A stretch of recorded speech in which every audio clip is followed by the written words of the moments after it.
Welcome to my new show. This is so exciting. This is called the Supercar Blondie Eye Experience. You've got to see what I see. This is ridiculous. Come around here. You've got to see what's going on here. Look at this massive production, you guys. We've got people everywhere. We've got a crane. We've got cameras. This is crazy. Like, honestly, look, I've got couches. I've got this couch. I've got this couch. I've got lots of couches. I've even got fresh flowers. Nick, I want these. I want these for all my shoots, okay? Just make a note. So over here, guys, it gets even crazier. We have a 3D LED cave. Look at this. Isn't this insane?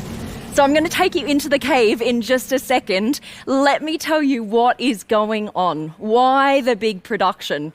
We're going to actually be talking to some super impressive people. You will know every single one of them about how they've been able to deal with that change throughout their lifetime and how that's actually led to them having super, super successful careers. Over here, we've got a BMW, and that is because this whole thing has been possible thanks to BMW. So thank you very, very much. Let's get straight to it, guys. The first guest on the show to kick off the series is music legend Steve Aoki. Steve Aoki is one of the highest paid DJs in the world, and he's known for his hectic schedule of 250 shows a year. Steve is a Grammy-nominated DJ, producer, philanthropist, entrepreneur, and he runs his own record label. All right.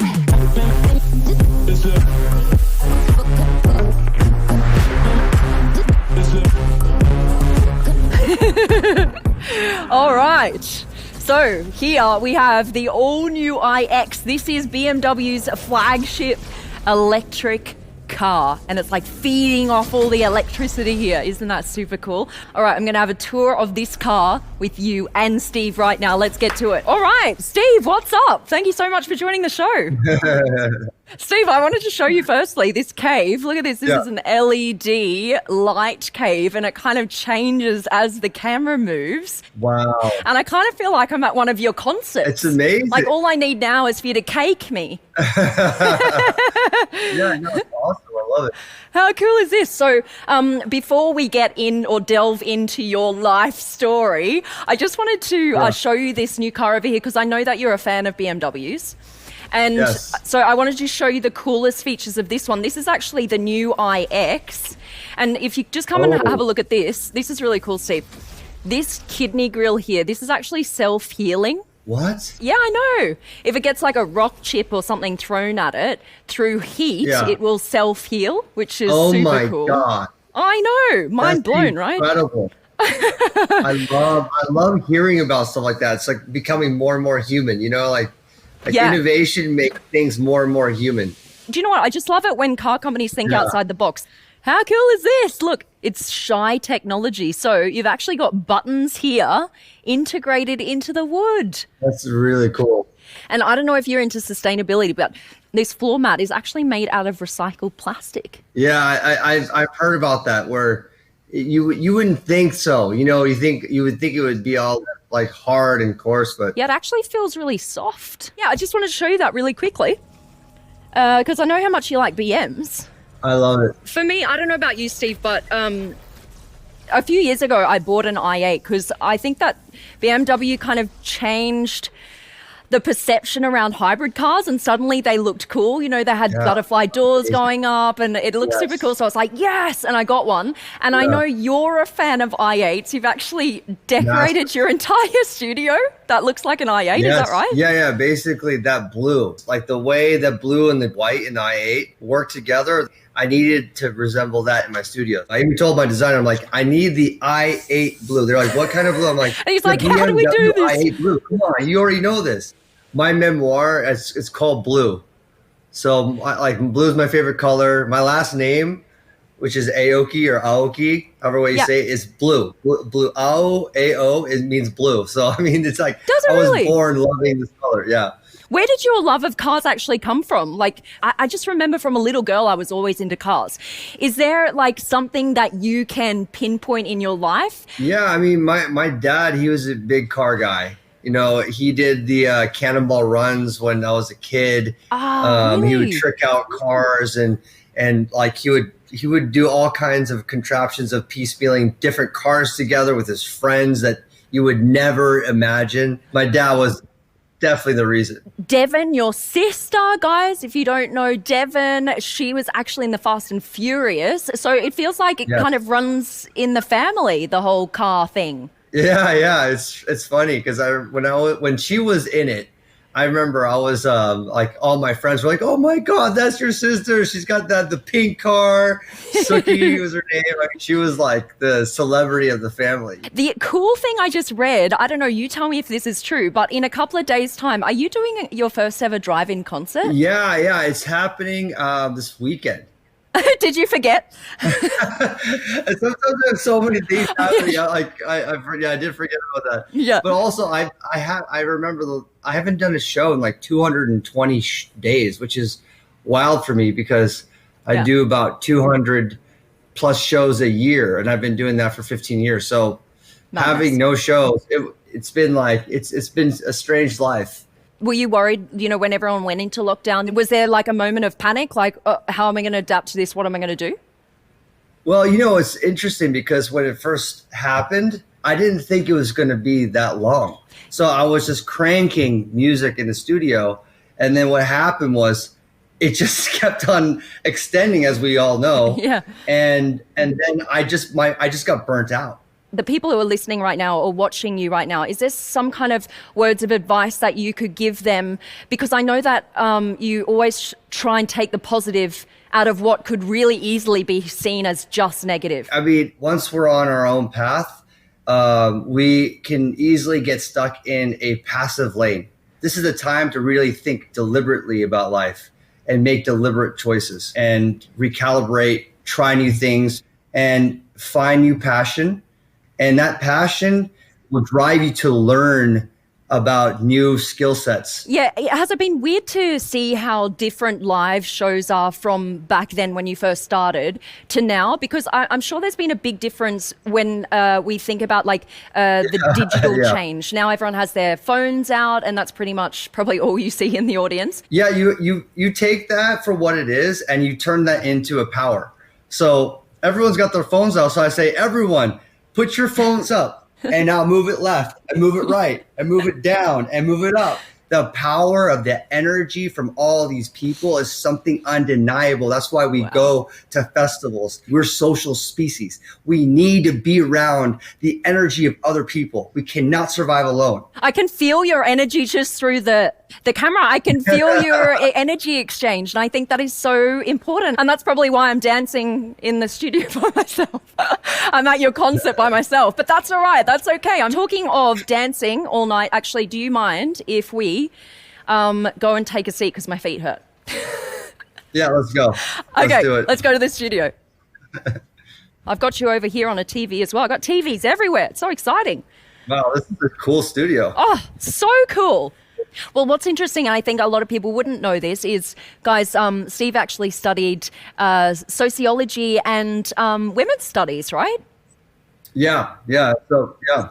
Why were you studying that, and did you think you'd do anything with that? Well, so when I was in college, there was two lanes I was going to trek down. One was music, and obviously you know which lane I picked, and the other was academia. I wanted to, I'm just trying to think what's my purpose on this planet? How can I make a lot of change? And I took one class and then led to another class, and I was like, you know what? Even though I'm one of the only two men in women's studies, I am so inspired by these incredible women around me and reading about all this different stuff and how I can bring it into my own life. I'm just going to do a major of it. It's kind of funny that you and I had a similar experience in that you were one of the only men in a sea of women and I'm one of the only women in a sea of men.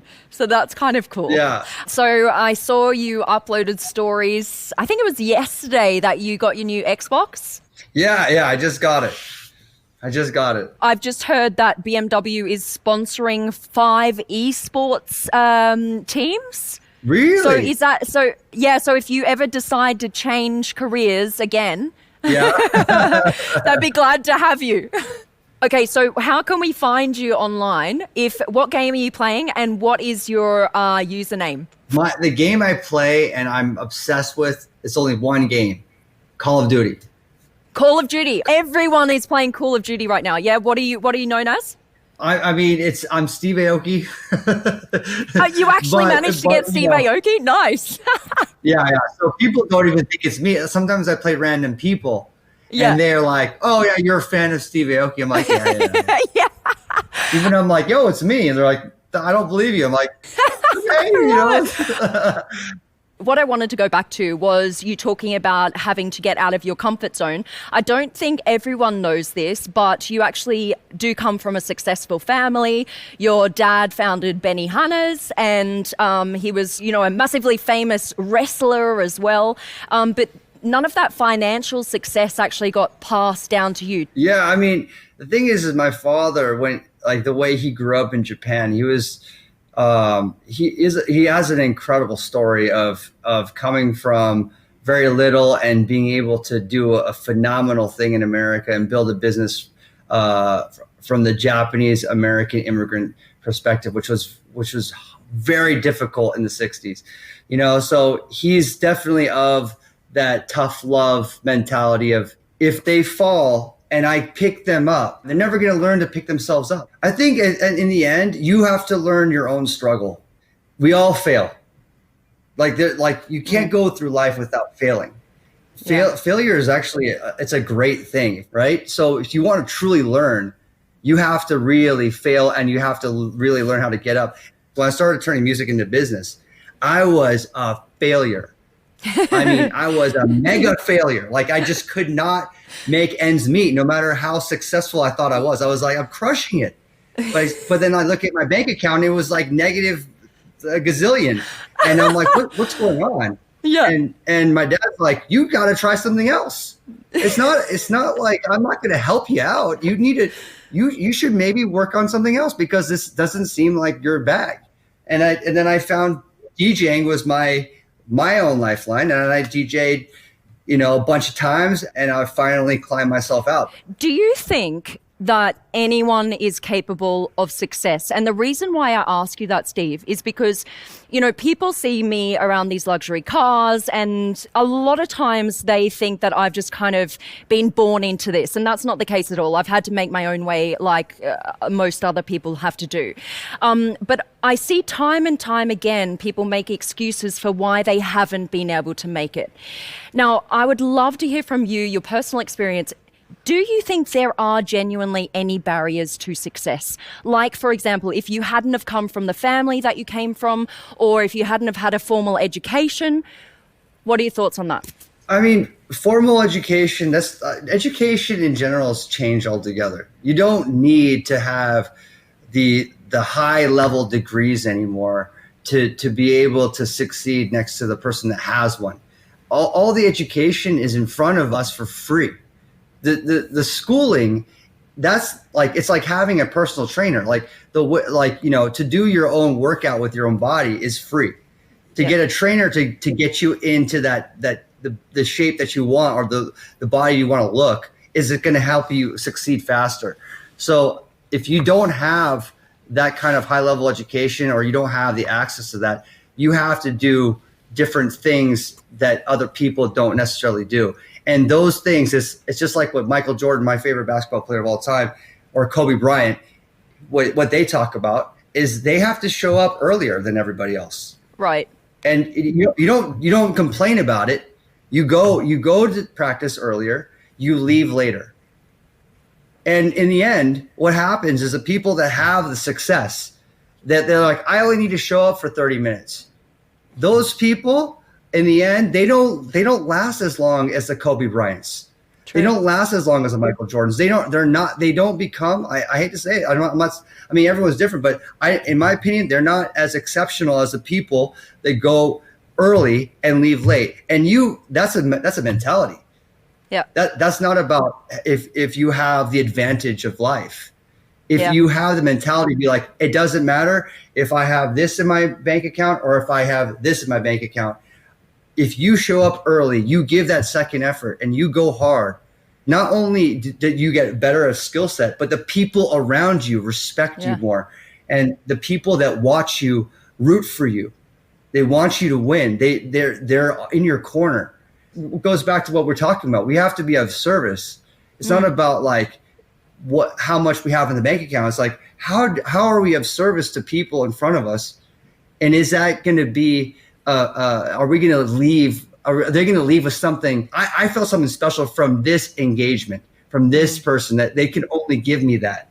Yes. So that's what you have to learn to do. And then the money comes from that, right? Yes. Yeah. And you don't think about the money because you put money in your head, right? Like, I got to make this money. The money is in it. Like, it's, because we all need to make money, but it's going to come after you give that experience. And when you give that experience in a true, authentic way, the money should come. I don't want to say it will come. It should come. And it should come. It might not come right then and there. Might come over time. But I think the expectation, you have to manage that too. And you can't just be like, where is the money? I gave the best experience. Like, these things take time, and it's we live in a world where it's a bartering system. You give a great experience, like there is a level of understanding that you should be getting, some sort of compensation. And sometimes it's not financial. Yeah. Is there a point that you think you will actually slow down, or are you just enjoying it too much? Well, I've slowed down. There's no doubt about that. Yeah. Because I do care about living a long life. I care about anti-aging. I care about, my whole album series is called Neon Future, which is really this idea to augment ourselves to the point where we can live forever. So I'm cool. Like a big sci-fi geek. And that's why I love when you talk about cars self-healing and things. I'm like, I get the goosebumps because that stuff like just makes me so excited about, what's happening now, like real life science fiction stuff. I'm super interested in this, the brain technology or the brain discoveries they've made. I think, one good example is, the term telekinesis? Yeah. Okay, so like telekinesis is very much a sci-fi term. It's moving things with your brain, like that flower pot to your left. Yeah. Can you move it now for us? Or? Wait, I'll pretend. Okay, just focus on it, Steve. Ready? Okay, ready? Oh! It totally works. Yeah. In short, we can now do telekinesis. What? But it's different. It's not like what you think about in movies. This kind of technology is important for people that can't use their limbs, that are paralyzed. Yes. They're able to augment and implant some sort of device connected to their brain that's able for them to think thoughts, and they could move their wheelchair. We could bring you over to the couch now as well. Here, Steve, I'm going to give you a helping hand. Right, not left. Your other left. Yeah. Too far. This is so weird. Yeah, good. Keep coming. Okay, this is cool. Now you've joined me in the studio. So this is your telekinesis right now. Exactly, except I'm using my fingers. One step below that. Yeah. We'll get there. Controlling in Las Vegas to Germany. That's huge. All right, guys. A massive thank you to Steve for joining us live from Las Vegas. That is awesome. Bye, Steve. We'll see you soon, mate. Take care. All right, take care. Bye, guys. All right, I hope you guys enjoyed that. That was so much fun. All right, that's the end of the first episode. On the next episode, we're going to be speaking to internet sensation Zach King. He has 90 million followers. Wait for that, guys. All right, I think I'm out. Thanks so much for watching. Love ya. Bye.